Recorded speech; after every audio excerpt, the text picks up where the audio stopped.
I mean, if you want to just talk about the Twilight series and not have it be recorded, I'm totally fine with that too. But I know that would probably mean me sending you, like, money or something. Yeah, that goes against everything I stand for. Like, I would need some form of compensation. Right. Yeah, I understand. So instead, I will just record it. But speaking for money for our podcast, we just released a blooper. Yes. Yeah, okay, we can relax. But if you're a Patreon babe, you can get it for like $1, so. Which you really should. It's fun. It's a fun time. It's a hoot. And I'm laughing and screaming about that as someone who has not yet listened to it. I'm just like really excited about the fact that this thing exists. So. It does exist and it's wild. Also, hi. Hi, hello. Welcome to the Twilight. That wasn't... How are you? I will say, in the time that we have not spoke, or in least recorded format, sure, Kristen Stewart movie, and I'm planning to see one again today. I am so proud of you. And then not necessarily in the form of, like, because I knew you stand K-Stu before this. It wasn't a new thing. But I'm just so glad that watching Twilight has started this cinematic journey for you. Like, K-Stu as an actress has been in my heart forever. Like, no, she's such a good actress, though, is the thing. And I think that people give her a lot of shit, and they just don't realize that she's, like, complex and knows her stuff. There's a craft. Like, I don't know if you've, like, heard of it before. Zathura. Zathura was the one I was talking about. Oh, it's like space shit, and it was great, and baby Josh Hutcherson, and it's wonderful. Oh, and then my faves. Fucking The Runaways, awesome. Adventureland, also awesome. Oh my god, Adventureland. In a lot of stoner movies, which is just great. Very here for that. I definitely need to watch the new one that she was promoting on SNL, The Personal Shopper. I think that's the one I'm seeing today. Folks. Then let me know how it goes. Because apparently Chicago is having something for the European Union Film Festival, which that movie is in, so I'm going. Combining your, like, talents of being a working professional and being a stan, I love it so much. Yes, listen, I'm a good journalist. I'm gonna do everything I need to do for this podcast. Incredibly thorough, and I'm very proud of you for it. Yeah. I love that. Well, we only have, a few more months until we can watch another movie, so. Oh, God. At least for this, anyway. Now we just have to read, which isn't necessarily a bad thing. Or listen. Read New Moon. New Moon. Yes. We're at a new era. Fuck Twilight. Twilight's over. Literally. Yeah. May she rest in peace, but... Yeah. We're moving on to other things. Get new shit, which is great. And there's so many symbols and themes and stuff just, like, right off the bat that I'm so excited to know how you feel about this. So, the epigraph. How did you feel about the epigraph? Of just, like, really just, like, hitting that Shakespearean nail on the head, like, real quick. Yeah, we really can't hit this hard enough, can we? Right. Especially since, like, 2 pages in, we already get, like, Bella jerking off to Shakespeare. Like, it's just too much. It's too much. Steph. Yeah. You can tell that Stephanie Meyer is an English lit major. Yeah, clearly. God. And not even, like, a contemporary or, like, a historical, but just, like, a straight-up textbook English lit major. Yep. It's almost embarrassing, to be honest. Because I try really hard to encourage, like, especially when I was in my undergrad, to encourage other folks, like, you don't have to just read the canon that we do in class, you can like other shit, and yet here is Bella, literally masturbating to Romeo. Like, it's, okay.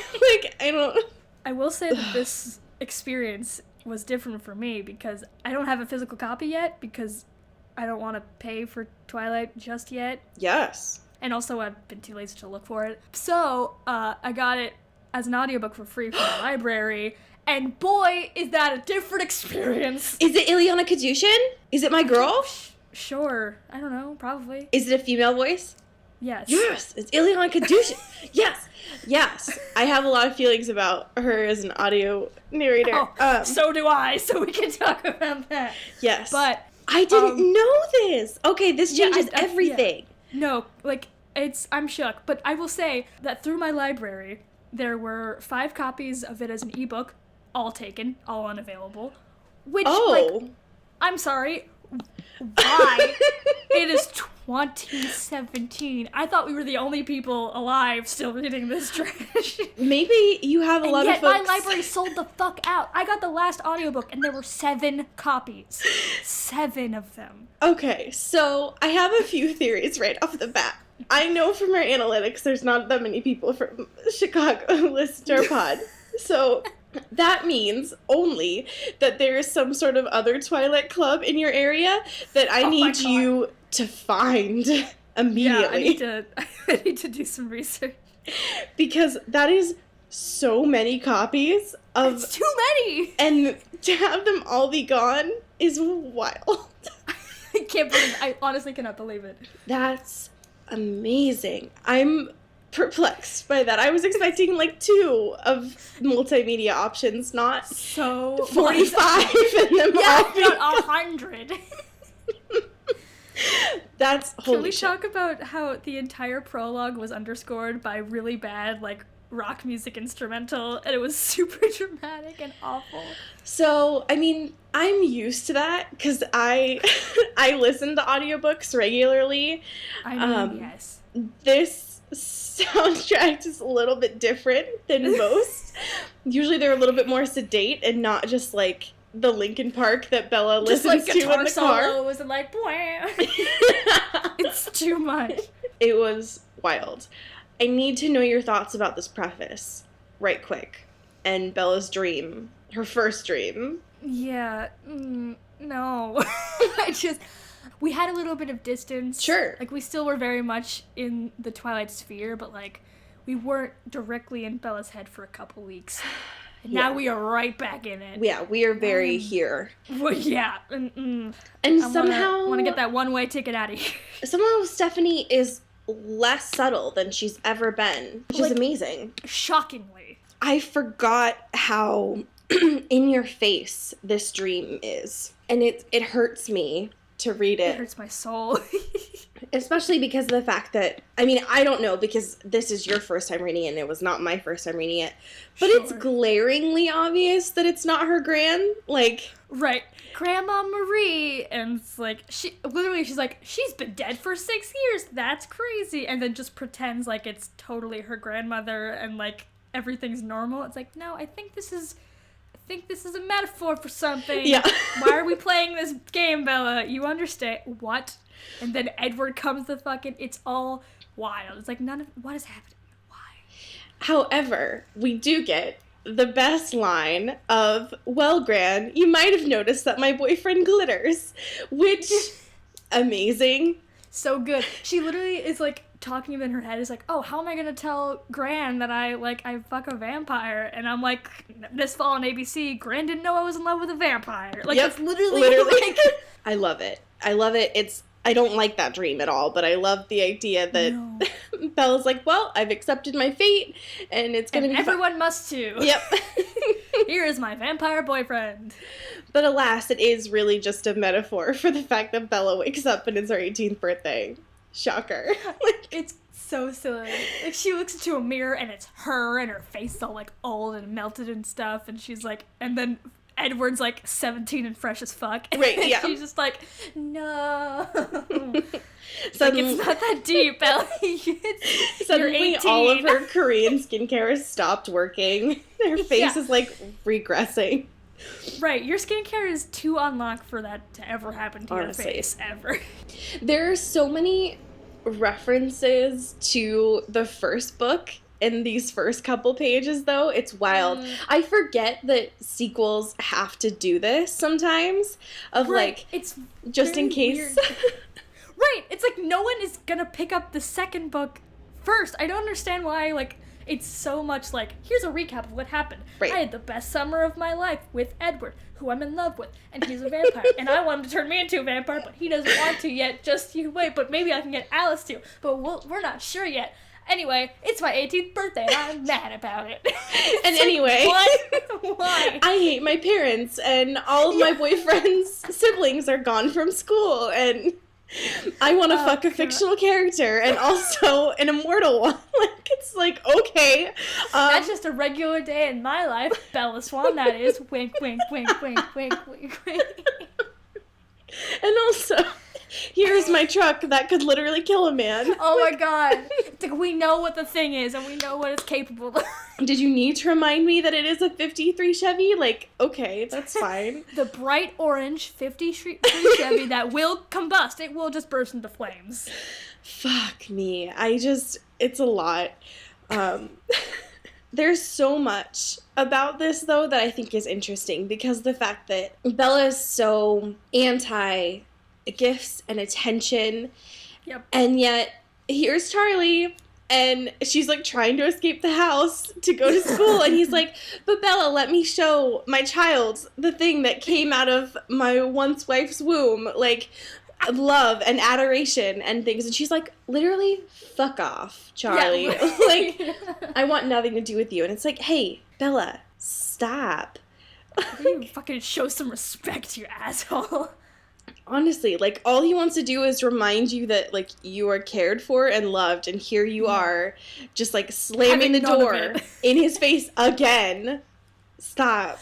Like, you would think that since, like, between now and the events of the last book, that there would have to be some really intense emotional rebonding after her, like, almost dying, and after her, like, walking out on him and all that stuff. Like, super high emotional stress stuff. Right. And then we're right back at it. It was like, fuck you, Charlie. Yep. Fuck your love. Whatever. They're both really good at repressing traumatic Just things. really great at handling emotions and traumatic experiences. Yep. So there's a few things about Bella being anti-gifts and attention that immediately drew my attention, because I forgot, like, how much. And on the one hand, it fits Bella's character, sure. On the other hand, it's also very, like, feminine trait, like, of, like, being very self-serving, like, anti-self-serving, I guess, and not wanting anyone to pay attention to you. Oh, the only thing that I could focus on this read-through is that all of her responses to, like, attention and things are just signs of trauma. Like, the fact that she doesn't want, it's not even just gifts, but she doesn't even want attention. Right. And she doesn't want anyone to even say that it's her birthday in any capacity. Right. Like, she doesn't want any sort of, like, love or being noticed. And it's like, hey, Bells, where do you think that came from? So, But it's also, like, really prophetic of, like, where she was the year before. Like, absolutely. When she was new to Forks and she was literally the center of attention. She's like, absolutely not. No, thank you. Yeah, I think that it's just interesting that she had told Alice that she didn't want anything, not even attention, and yet here Alice is with, like, gifts, which me as fuck, honestly. Right. And then Bella's like, obviously my wishes were being ignored. So it's not even just like oh, I'm embarrassed, but, like, I am being personally attacked for this. And it's like, right. Oh, okay. These people really don't love me. If they did, they would back the fuck off. Yeah. So it's like, how do you feel about, like, genuine expresses of, like, love and adoration, Bells? Because apparently not good is the thing. Because clearly she doesn't know what that is. I know, that's the thing. All of her experiences with, like, emotion and stuff have been really borderline abusive or just non-traditional, and, like, and when she actually comes to, like, parental love and, like, actual love from, like, family and possibly friends, ? Like, she just, like, says, nope, absolutely not. I need to be, like, dying for this to be, like, I know. something that makes sense. It's so much easier to read her character understanding that she's had, like, emotional neglect and stuff in her background, and understanding her character through that way than just, like, oh, she's just, like, a little lamb. Like, it's not... She's so misunderstood, right? And, like, innocent. Which, I mean, like, she is playing into the adolescent component of it to some degree, because adolescence and being shy and stuff, fine, sure, those are just all cool. But I mean, I think it's also interesting to read it that way too. There's a few things when we get into the school. Alice being her adorable self, which very good, very here for all of that. Yes. And my personal favorite part, though, was the fact that she already knew what the gifts were going to be. Like, She's like, I don't even need you to, like, wait to open them. I'm just going to tell you what they are right now. Which, oh my god. I just think that it's pure, and we get some, like, chill I don't even need Alice. to know your reaction. I know it in my brain. I've seen it. Yep. I saw it happen. Yeah. So, I thought that that was wild. How did you feel about the fact that Bella has a job? Wait, what? I totally missed that. What? Bella has a job. She's working at the Newton store. Oh, shit. See, that makes more sense when we bring up Sir Michael. And he goes back looking like Edward. Yeah. Which is the funniest thing. That's It's so just an example of, like, high school boys peacocking each other and, like, Yep. trying to, like, get the woman. But, like, but just like coming back looking like getting all ripped or whatever and having his hair gelled back, and it's just like, no thank you, no, none of this. Absolutely not. When you re-listen to this, I want you to remember just that part of what you just said when we watched the movie. Oh no. Anyway, I agree. Fuck Mike Newton, first of all. And second of all, I do think Take that a shot, everyone. yeah, stay hydrated.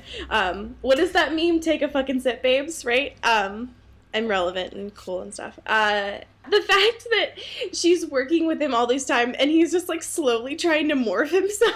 Oh, God. It's just, like... He's literally an animorph. Like, he's trying to, like, become that... He's in that weird middle stage that, like, they all look sort of fucked up. You know what?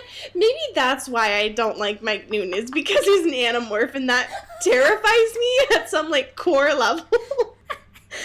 That's... Oh, God. Now I just see, like, the cover of, like, an Animorphs from, like, Mike Newton, like, slowly trying to morph himself into becoming Edward. That could be an Animorphs. It could also be the cover for, like, a really good gay fanfic. Either one. Listen. I don't know. It's probably out there, so... I honestly, I believe it. With how much people like angst, I'm sure it's there. Honestly. I have not found it. Fingers crossed I don't, but we'll see. If I do find it, I will send it to you. Okay, and I will probably have to read it. There was one thing that I needed to mention, though, is the fact that we get more Edward, right? And we find out a few things about their relationship that's happened over this past summer. One, Bella mentions that she's hardly ever bad-tempered with Edward. So that raises a few, like, hairs on my body, first of all. My entire, just, like, body. My soul is just a little, like, first of all. And also that Edward has drawn many careful lines for their physical relationship. Discuss either one, please.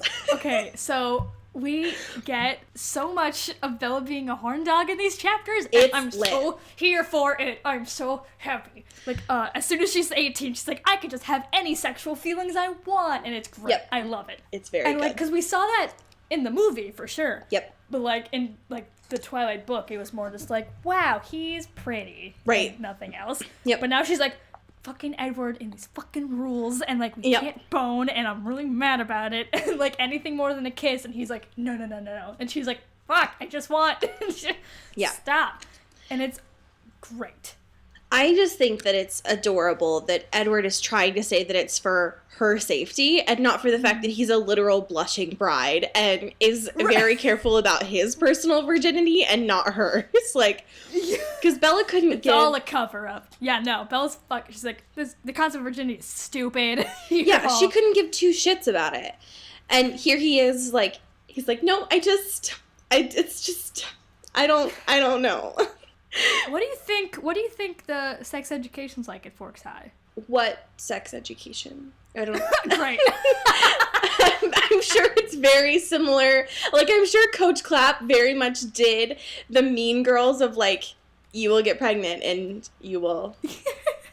I can imagine that science teacher being like, hey, vulvas are cool. Let's learn about that. Let's learn about reproductive rights. Yes, I'm sure that Mr. Banner in the books and Mr. Molina in the movie, it was very much, like, consent culture and very inclusive and everything, and Coach Clapp was like, literally his name is Clap, like, did nothing to educate anybody on anything. Absolutely not.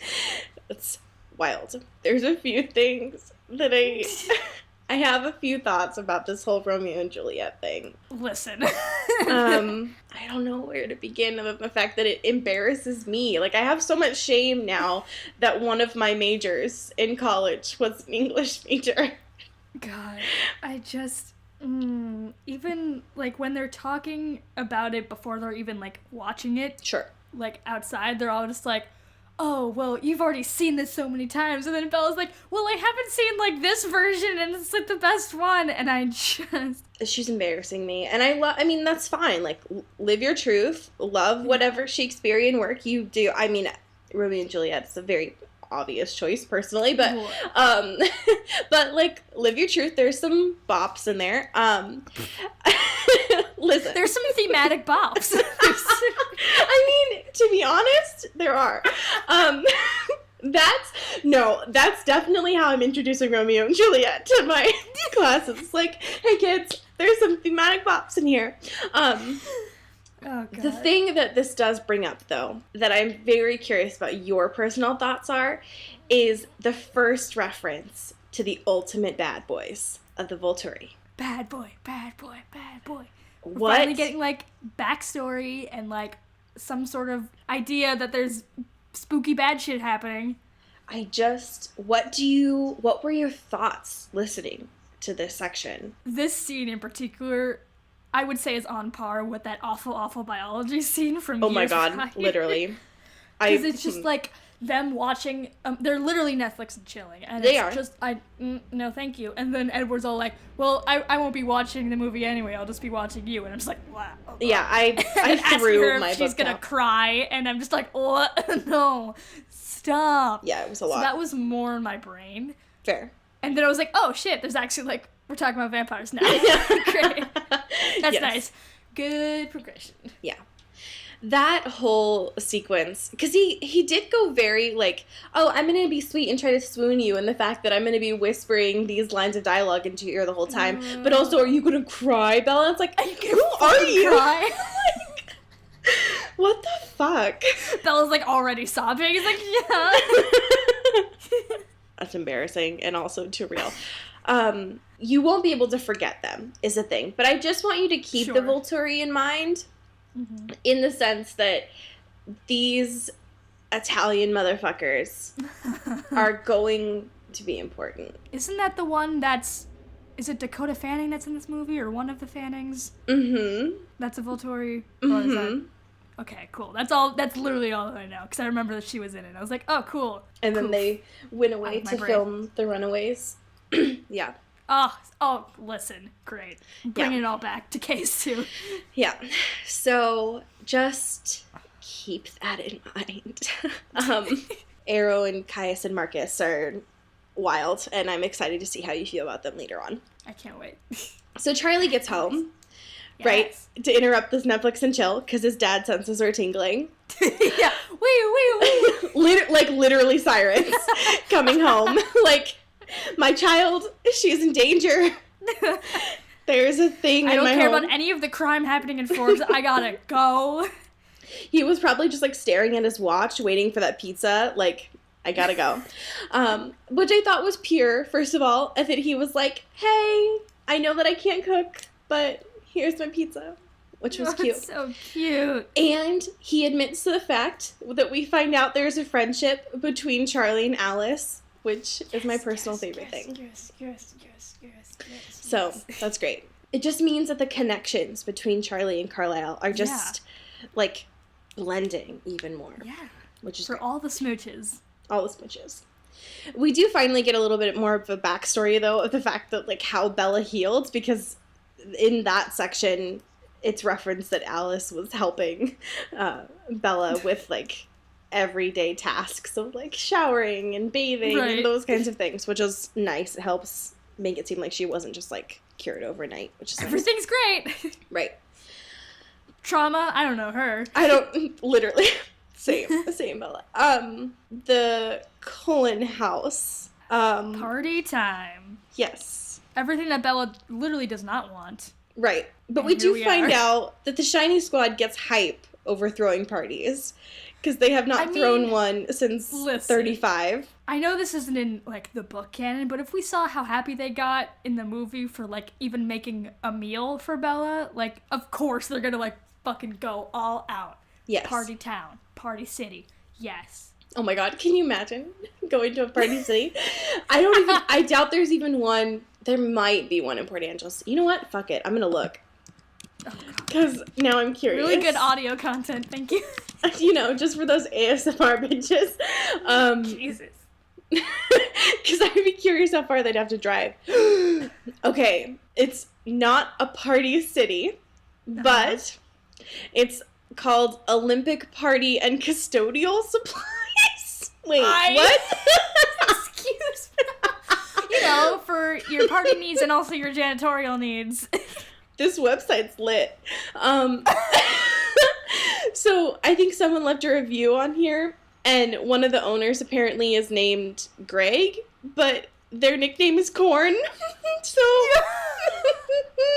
It's Corinne. Corinne from The Bachelor. She, like, moved out of the Bachelor lifestyle and decided to settle in Forks, Washington to make a bootleg party city that's half party city, half custodial equipment.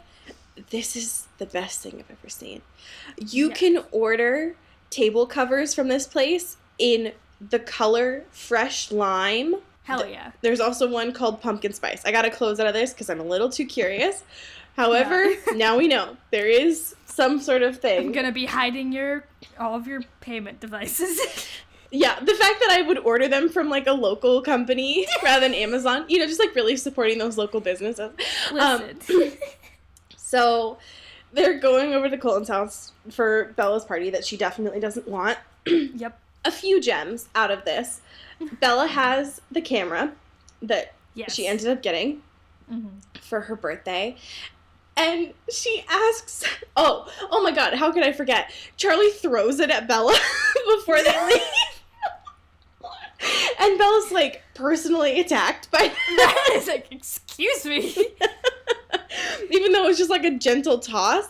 And Right. Edward has to, like, reach out and do some, like, football magic to make sure that it doesn't, like, smash on the ground. Like, Amazing. already her reflexes are awful, but, like, considering what just happened to her and how she's recovering, like, Literally. no. There's no way. You can't. So she has the camera, right? She's like, if I develop this film, will you show up in the picture? That's a great question, Bella. That's awesome. Great question. I need to know more about the lore. I need some more contextual evidence. Yes.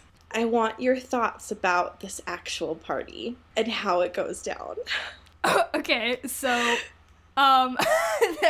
they all are, like, giving her presents and shit, and she's like, absolutely not. No, thank you. Yeah. And she gets this box. It's an empty box. And instead of asking, what is this, or whatever, she just says, oh, thanks. Like, Literally. it is so, like, Bella is so unintentionally funny. It's great. It's great. For all the wrong reasons. It's just, instead of, God. like, having any sort of, like, awkward confrontation, she'll just be like, I love it. I love it. It's Like, great. It's an empty box, Bella. It's not your gift. It's obviously not your gift. What do you mean?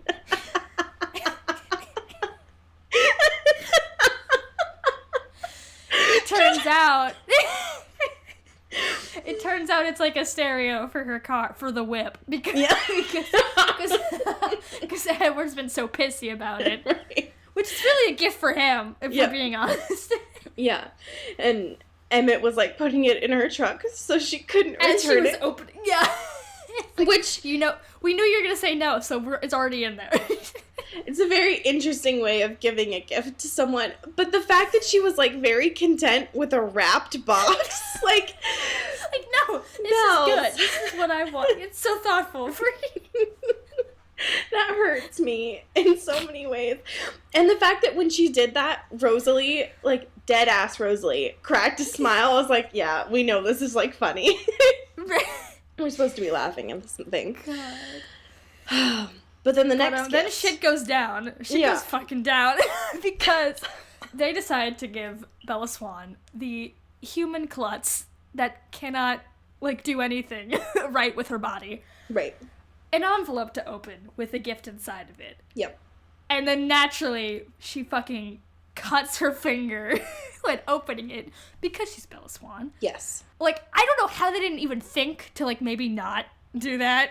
Of all the things that could go wrong, hey, let's not give the human that has human blood in her human body in a room full of vampires something that she could easily cut herself with, maybe. Yeah, just give this bitch a letter opener or something. Just, like, yeah, like, or something.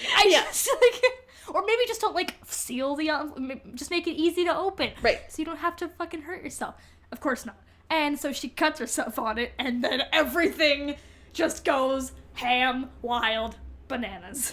So do you remember last week in the dreaded episode where I tried to give us a quiz and it didn't work? That photo Is that what that was? you saw of Jasper? Yeah. So that is from this scene. That was him going bananas. Like, straight up banana bread, losing it. Yeah. Yes. Like, understandably, because Yes. he's a baby. Yeah. He's a baby vampire. And all he wants to do is get that sweet, sweet nectar. But, like, he can't. Just, I cannot believe they didn't do any precautions for this. Like, Yeah. I feel like they've been so lax with Bella recently, and they've forgotten that she's a human. Which is Because, wild. like, they're just, right, like, how? But, like, since their relationship's been going on, and they had this whole summer together, and everything's great, or whatever. Right. They've just forgotten that they need to be a little bit more careful. Yes. When it comes to things. Yes. Because this happens. And everything Jasper fucking goes dies. to shit. Everything goes to shit. The living room is destroyed.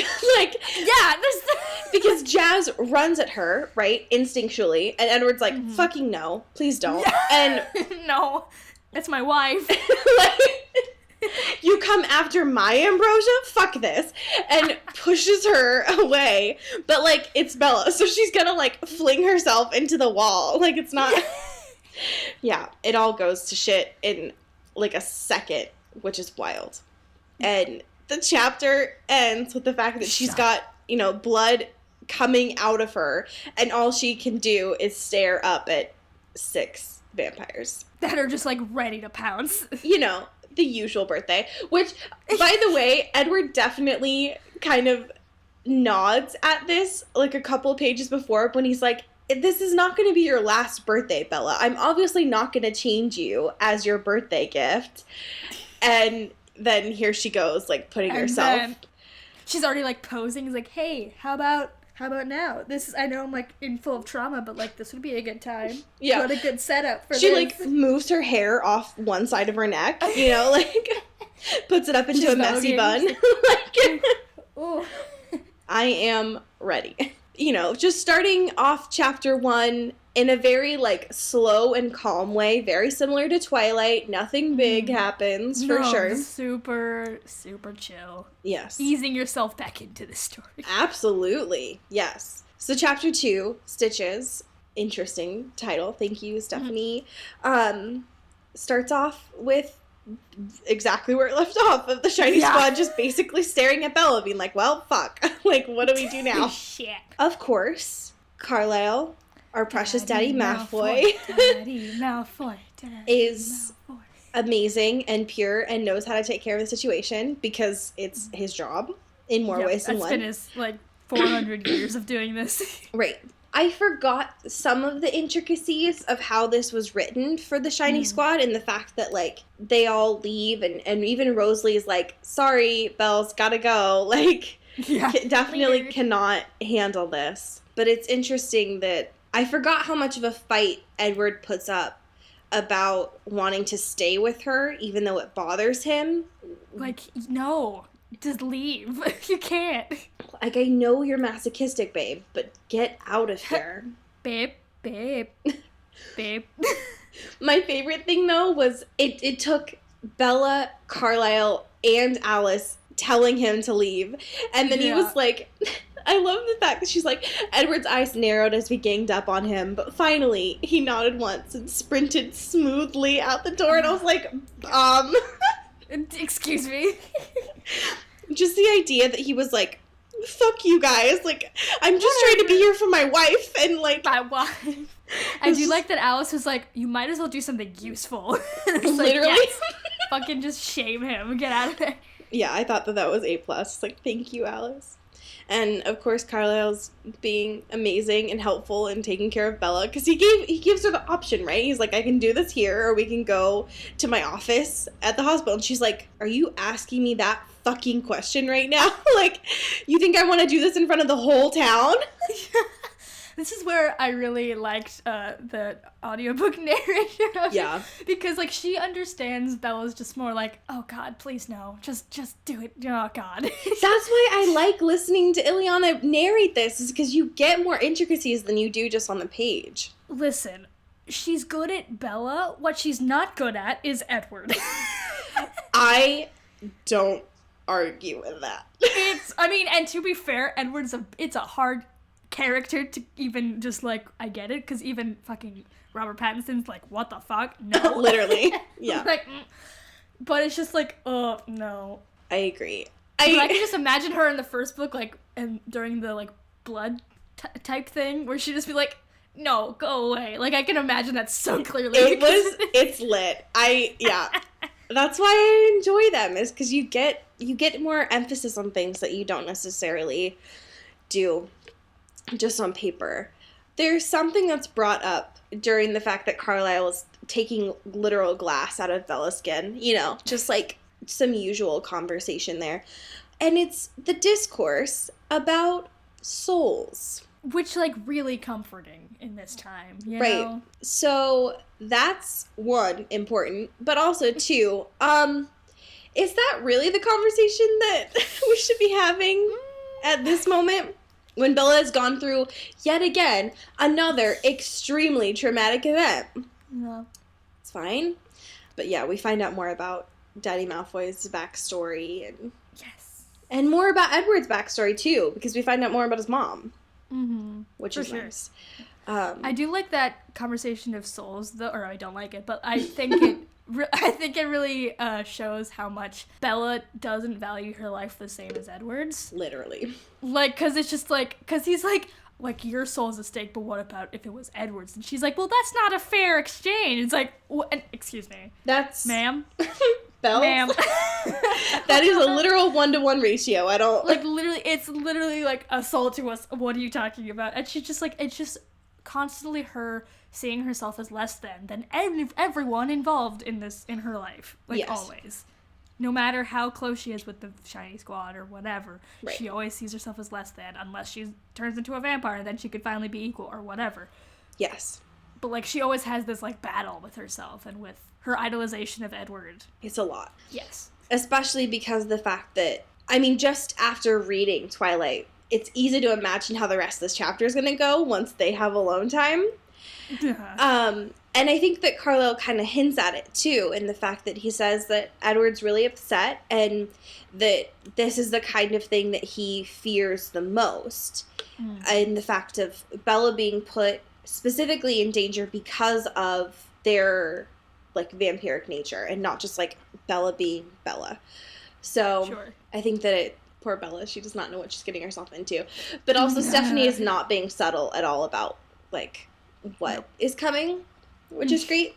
So they leave, right? And it's really sad because Esme is, like, cleaning with straight bleach. Damn.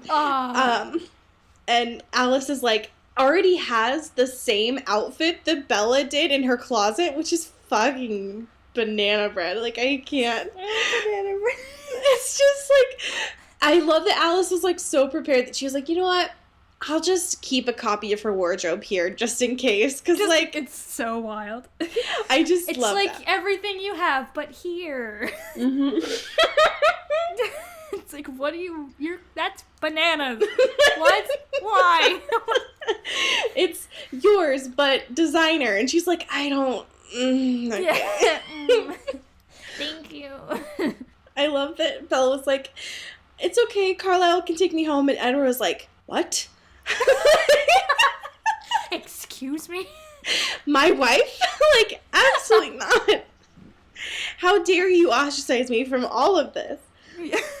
I just think that that's funny. It's pretty good. I do like the conversation that they have because, I mean, it's not funny because Edward's very much still, like, hurting and just, like, pissed and it's like, you're my wife, I love you, or whatever. But he says something that's like, you know, you should be with Mike Newton, which, like, came out of literally nowhere. Like, he was being such a teenage boy in that moment. It's such, like, you're, like, a teenage boy trying to be like, oh, well, you don't, whatever, I'm the bad boy. But it's like, no, this is very much, like, something for you guys to talk about and has nothing to do with anyone else and about you being a vampire. It's not about, you know, her preferring, like, another boy, which she doesn't. Right. And she literally says, I'd rather die than with Mike Newton. Literally the most relatable. Like, I underscored that. I highlighted it in my book. I was like, literally same. You're gonna frame it. Yeah, I'm gonna get it cross-stitched. But the funny thing about it is, like, it's me, but also, like, for Bella, it's like, Bella, please don't talk about dying. Like, Edward's a little sensitive about that right now.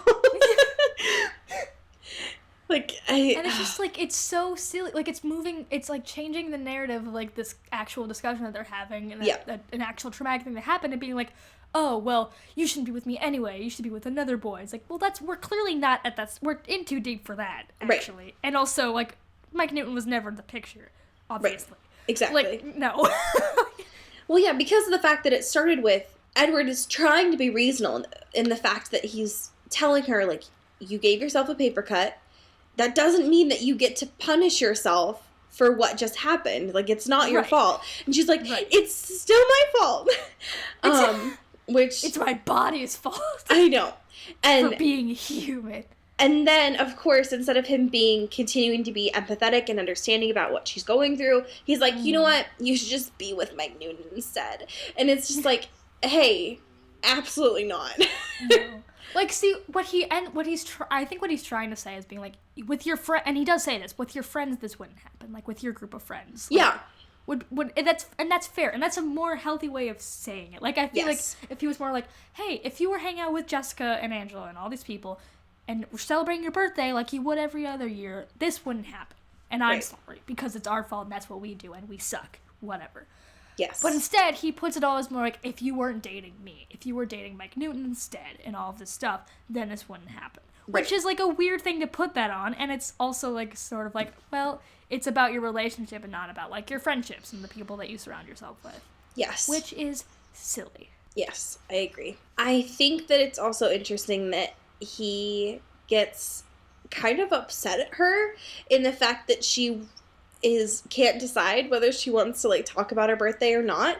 In the fact that she's like, actually, I want you to hang around me more tonight and give me lots of sweet smooches and talk about my presents. And he's like, you said not to talk about your birthday. And she's like, I don't... Take a hint. I know. He just, like, is not getting it. But they finally settle on the fact that, like, he'll go upstairs, which is nice. I think that it's interesting, though, that she goes in and talks to Charlie for a hot second. And, like, Charlie's response to the fact that she has a bandage on her arm is just saying her name and then going upstairs. Like, Bella. He's just so over it. Yeah, he's like, whatever. The most relatable thing about this whole chapter, though, I would say, is when she goes to the bathroom and she's kept matching pajamas there, specifically for when Edward's there, so that she doesn't wear her, like, sweatpants that have, like, holes in them. No. Which, that's so hilarious to me. It's so high school. Like, it's so funny. It is. And I think that that's funny. And then, of course, she's like, oh, but moving hurts my stitches. And I was like, obviously. Like, yeah. Relatable teen, Bella Swan. Relatable teen, Bella Swan. Truly. How did you feel about the rest of the gifts that she got? Well, she gets, like, these from, fucking the parents, the adorable parents. Yeah, Esme and Carlisle gave her a gift. Esme and Carlisle gave them, both of them, tickets to go to Jacksonville.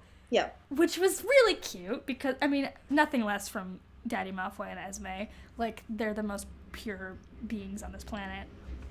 But then Yes. she's like, and then Edward gets like, not mad, but sort of like, well, if I knew that you were gonna react like this, I would have like had you open it in front of them. Right. Because like I don't think he understands that when she's like, I don't want to talk about birthdays. It's not like literally, if you give me a gift, I will explode. Like, Yeah. it's just like she doesn't want. She does that have attention some on her. manners. Yeah, she's not. Yeah, and she's gonna be grateful for a gift, even if it's like too much for her or whatever. She's gonna be grateful. She's not gonna be like, bye. Yeah. She wouldn't have the audacity or the heartlessness to tell Esme that she didn't like a gift that she got. Right. That would be From her unreal. literal mother, Esme. Like, truly. I enjoyed Edward's gift as well. Mm. Because of the fact that he had emphasized earlier that he didn't spend money on her. Yeah. I feel like for Belle's, it was a gift that was, I don't know, good for her. And actually showed that it wasn't just something that he picked up at the store. Like, it meant something, which was nice. It'll be a good switch to listen to his music rather than Linkin Park in her car, probably. Yeah. So. Oh, God. So that's nice. And then Bella, of course, just like is like, okay, are we done with presents? Can I have those sweet smooches now? And he's like, Bella! This is so inappropriate. Yeah, he's such a pure, like, virgin angel. Like, it's so silly. And I mean, Chaser Bliss, Clifford's truth, you know? Yeah. But, like, the duality of, like, they're completely on the opposite side of what they want here. He just has very antiquated ideas of and, like, fair, because sex. he's a billion years old. Yeah. Like, I get it. Like, they just have not changed at all. Because he hasn't, I mean, to be fair, he also doesn't know about that David Bowie modern love, TM, you know? And also, he hasn't had anybody that he's been interested in. So, yeah. Why would he change these ideas of keeping himself until marriage? Like, ugh. But then she gets ready to go to sleep and realizes that sweet smooch that they had was not very sweet. Yikes. No. She calls it a silly premonition. What? So that was great. And that's fun. Says that his kiss was a lot like the one that they'd had before when he had said goodbye. And then the chapter ends. So great. Yeah, that's great. We're back in the saddle, folks. We're back. Where else would we be but in this Twilight hellhole? No. It's just great and wild. Next week, read chapters 3 and 4 of New Moon. Or listen to them. Or whatever you want. Or just, like, have them transported to your brainwaves. Yeah. Enjoy. People could be listening to this in, like, the year 3000, so who knows? However you get book forms. I know many people that will be shook by the fact that you just made a Jonas Brothers reference. I mean, it wasn't intentional, but it is there. That's all I have to say. Great. This is an Earbud Media production. You can follow us on Twitter at Earbud Media, or if you want to submit a pitch to the network, you can do so at bit.ly/earbudpitch. You can follow Into the Twilight on Twitter at Into the Twilight. We also have a Facebook page, a Tumblr. I'm just saying Best thing. that it should go in a museum somewhere. Yeah, listen, it's a work of art, and you can find that at intothetwilightshow.tumblr.com. Yes. There are many ways to support the network if you would like. You can do some with those sweet, sweet dollars. We have a Patreon, patreon.com/Into the Twilight, where you can give as little as $1 a month, and you can get access to all this cool stuff. Or if you donate more, you'll have, like, shout-outs and all these fun things that we could send you. All the stuff. Let us give you things. We just, as we said in the beginning of the pod, we just released, like, a little blooper reel of quote-unquote Season 1, the Twilight era, I guess. And it's fun, so you can listen to that if you are at least $1 per month patron, and we will be eternally grateful for your support. But if you don't have that sweet, sweet money, I got your back. You can rate and review us on iTunes, which is free and easy, takes like a second, and is so helpful. We also have a survey that you can take that takes like 5 minutes. It's bit.ly/into the survey, and that will help us get sponsors and stuff like that. And it's free, so why not? And it's interesting. I've read some of the comments. Yeah, that the people have analytics left. are interesting. And I'm very appreciative of the people that have done it so far, which is nice. Yeah. Also, who speaks Finnish that listens to this? I just need to know, though, is the thing. I need to know right quick. Thank you. So whoever you are, Please you don't even need to Twitter. add us on Twitter, email us. Like, who are you? Like, Who are you? Are you transcribing this? What is happening? And if you are, like, talk to us. Like, let's yeah. chat. That's great. Do you have names for our I do. artists? I do. Okay. Okay. Okay. So, our artwork, of course, is done by Maddie Padilla at YourGhostHost44 on Instagram. She's amazing and great. And our music is done by Eli Krause, who is still running that thing. Yeah, I think so. Okay. I mean, you can find his shit at krausefilms.com, but he's also running that promotion for the new show, right? You're doing it great. Yeah. My memory is A+. I remember it being, what would you say? It was a horror comedy? Yeah, musical Yeah. short film thing. I don't know. Whatever. I'm sure Killing if you look it. up, I think it's GoFundMe. Whatever. You can find it. We listen to the His last name, and we put it in the show notes as well, but it's Yeah, Krauss. Just so you know. And Eli Krause. yes, my little shit that I don't know, but I have ideas of their personality in my head. Okay, so this week I have not done people. Instead, I have done songs from Ed Sheeran's boy. new album, Divide, Oh my god. because it's literally all I care about right now. So, Maddie's song is Galway Girl, and Eli's, I should say that Galway Girl is like a fucking bop, of course, like Maddie. And Eli's is New Man, and I don't know anything about Eli, so this could be totally wrong, but it's like a slightly like, I don't know, it's like an on Twitter, but like in a song, and it's great, and I love it, and I feel like anybody would love it. It's just like shady and a bop, and I like it a lot, so that's all I have to say. Great. You can find Allie on the internet at 23 of me everywhere. Bam. And you can find me on the internet at Cody Captures or my website, codycrowd.co. Yes. What is our fan fiction? Okay, so you have 4 options here. Oh god. Do I have to guess? Yes, of course you have to. Yes, I you didn't have know to this guess. is like a permanent thing now. Ugh. Okay, and 1 is real. The other 3 are not. Okay, but hold on. Did you make them up or did you use a generator? It was a collaborative effort. Oh my god. Listen, What does that mean? I don't answer to you. You don't know me. Relationship status is complicated. Okay, so number 1, Death's Teacher. Number 2, Of Stones and Dreams. Mm-hmm. Number 3, Flame in the Thought. Mm-hmm. Number 4, Rising Soul. Oh god. I'm stuck between Death's Teacher and the third one. Flame in the Thought. Yeah. Okay, choose. Is it one of those? Choose. Fine. The first one. You're wrong! Yes! No! Why do you love to see me fail? Like, why does that turn you on? My Scorpio moon, probably. I don't know. I'm ending this podcast. Okay, bye. Okay, well, the correct answer was Of Stones and Dreams, and while I clicked to that, do you want to let everyone know what I sent to you this week about astrology?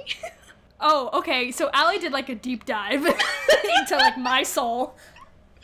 It's great. Because apparently it's weird that you didn't know my whole chart. Because No. I feel like that's, like, how you become friends with people. It is. That you harass them into doing some sort of chart reading. You're not wrong. But, yeah, we did that, and then she went in. I made a presentation. Yeah. It was great.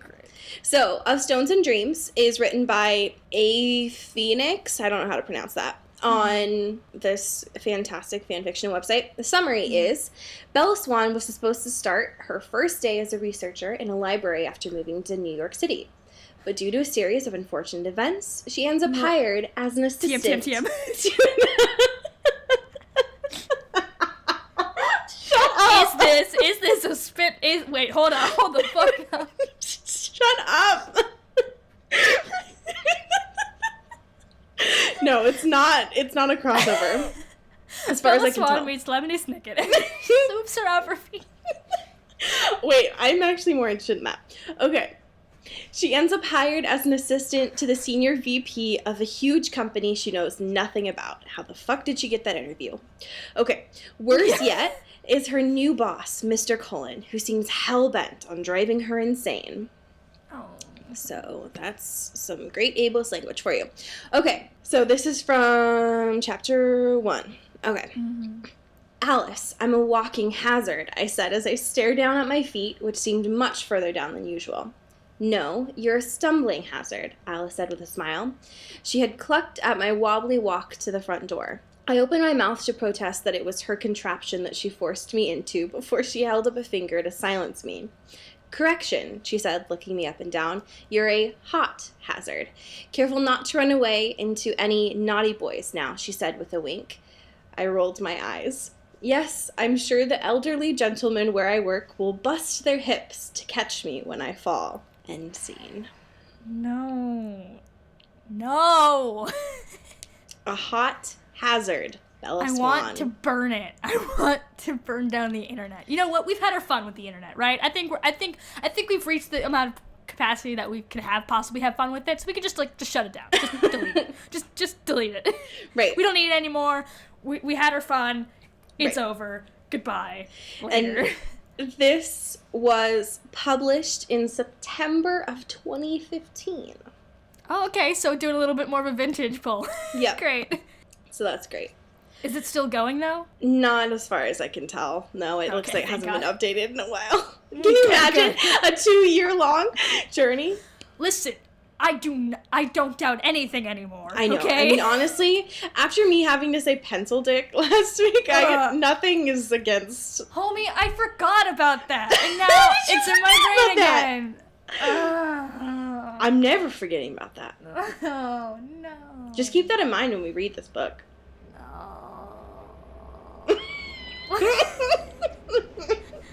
Stop. Oh, fuck me. As we say it for. Get it, y'all.